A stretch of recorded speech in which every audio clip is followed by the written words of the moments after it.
Welcome to the MIT Leadership Center video series. It is my pleasure to introduce today Una Ryan.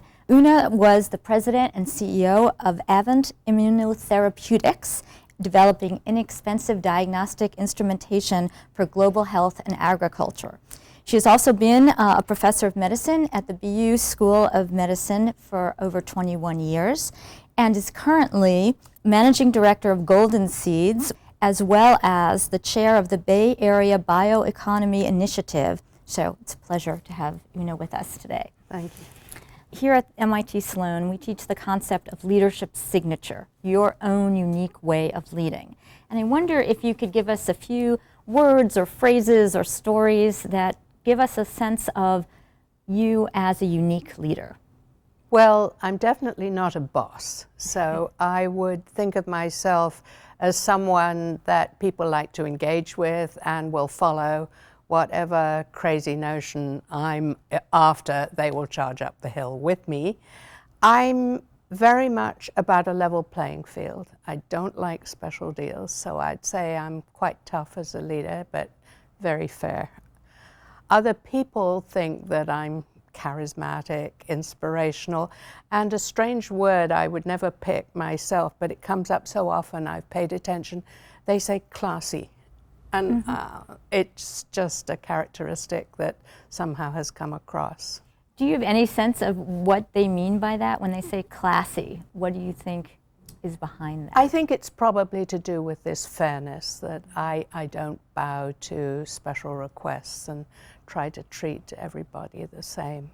You also mentioned charging up the field with you, that people do go with you. Absolutely. And other than the fairness, can you think of what else is it that gives you the credibility to lead? Well, I think that I've always associated myself with things that matter. So I think very often they are following the mission, not just me. I'm articulating what that mission is. I'm trying to describe to them what their role in achieving that is. And I think they get bound up in the enthusiasm and the importance of the goals. Here at MIT, we talk a lot about principled, innovative leaders, and I think that label fits you quite nicely. And I wonder if you could say a little bit about how you think you got to be that way. Were you born that way? Was it something about your upbringing or your childhood or mentors along the way, particular job experiences? What do you think enabled you to become this kind of leader? I think my whole way of looking at life was defined by misfortunes. When I was young, I was born in an air raid shelter.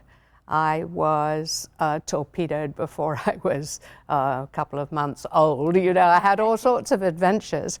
But I think I realized quite young that it's very easy to die or be killed. But that if you didn't die, you might as well make your life worthwhile. And so I've spent a lot of time trying to do things that were important. And I think when I was about 5 years old, I went to a missionary movie with my aunt, with whom I lived, because I think my father was still in prisoner of war camp, and I didn't know if he was still alive. But I saw a movie about a little boy who's, actually he didn't have leprosy, his family did. And so he got taken away from his village and his friends, and it was just heartbreaking. So I decided there and then that misfortunes happen, and I was going to cure all those dread diseases when I grew up, and I was going to be a missionary doctor. I suppose I was in my mid to late 20s that I actually hadn't done those things that I had said I would do when I was 5. And so I very deliberately set out at that point to try to cure diseases and reduce pain and suffering, and I've been at it ever since. Crucibles, or those tough experiences, can either make you or break you. What do you think it was in you that enabled those things to make you into the person you are rather than kind of shut you down? Well, they absolutely did make me. I know that I have that fighting spirit, and I think I saw how fragile life is, but how fascinating it is, and how easy in some ways it is to make a difference just by paying attention to people. There was an old lady who lived down the street from us who was terrified every time there was thunder because she thought it was the Blitz all over again. So when I was quite small, and if I was the only person at home and I heard thunder, I'd go rushing over there to take care of her. And that was all it needed. You didn't have to do anything very much. And I think that's been the lesson all the way through, that it's not that difficult to be helpful. And so it's actually a pleasure doing things that matter.